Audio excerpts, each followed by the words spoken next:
Придумав, як дитину зайняти на розборці. Ловіть лайфхаки.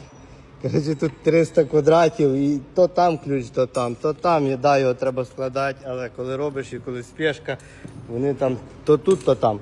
Коротше, дав їй завдання ходити шукати інструмент і весь його на один столик внести вон туди. О. Все. Як то кажуть, свій хот-дог дитина відробить на повністю, на 100%. Да, Богдане? Хот-дог? А може і Макдональдс. Ми помиємо руки, не переживай. І в машинах ходи, дивись. Тобто скрізь, де знайдеш, все туди знось. Все. Ручки теж. Да. Так що так. І дитина, як то кажуть, зайнятий інструмент буде весь в одному місці при кучі. Так що потім знову можна його буде розсередоточити і дитинку зайняти. Да, Богданочка? Автоквест, розбірка Житомир. Не знаю, якийсь болтик, що там. Не знаю.